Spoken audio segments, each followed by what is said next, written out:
Okay, our next poet is I hope I pronounced your last name correctly. It's Rocco Giacomo. Is that correct? Good enough. It's good enough. Okay, thank you. Come on up. This one. I'm going to be reading from my upcoming collection, Casting Out, and it kind of tries to answer the question of communal belief. And I grew up Pentecostal, and that is the belief that at any moment your loved ones could vanish into thin air as you're teleported into heaven to spare you from the 7 years of trials and tribulations which the Antichrist will inflict upon the world, only to be ended when Christ returns on, I believe it is a unicorn, I'm not sure, and cast Satan into the lake of fire once again. And it kind of, I try to answer that question of how a group of people, adults, come to believe this. Trauma is one of them, and I'm going to start with that and just finish with a lighter poem. This is called Origin, and it's for HTS. You give Jack your extra PB&J sandwich because he left his lunch in his dad's car. On the second bite, he gags, reaches into his mouth, pulls a staple that was meant for you from the back of his throat. A long metal quill between his thumb and forefinger, a bead of red ink. He places the bloody staple on a napkin, and you both get on with lunch.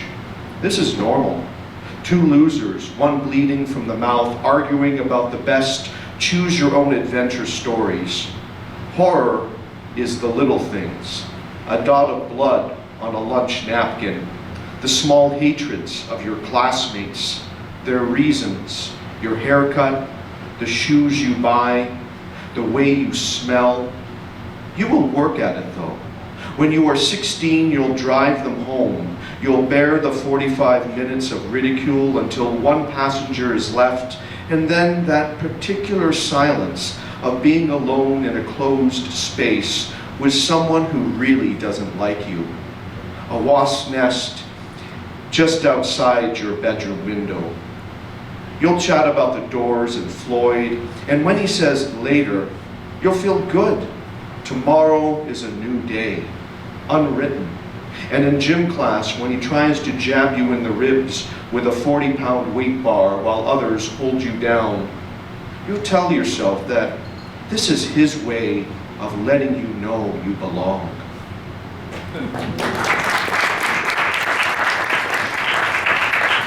And I'll read the first of the collection. It's entitled, For Then Shall Be Great Tribulation.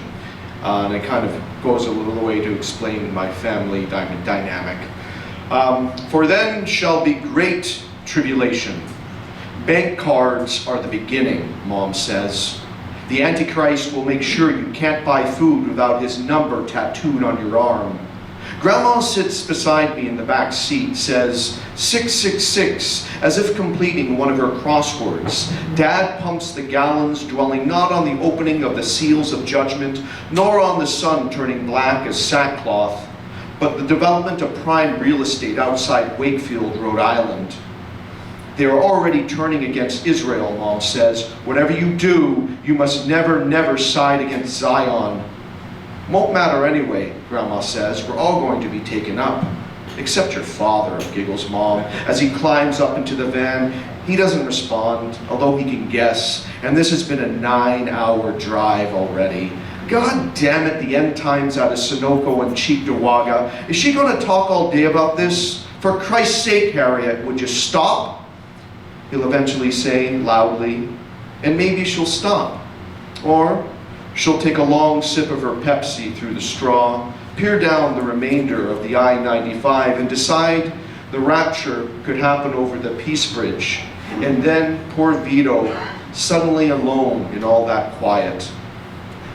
I threw together a flyer I thought it would look kind of minimalist. I'm wrong, but it's just like 4 pieces of information, just 4 pieces of information. I thought it's like Rocco to Giacomo book launch, 3:30 p.m. April 2nd at the supermarket. And that's it. Thank you, ladies. Thank you.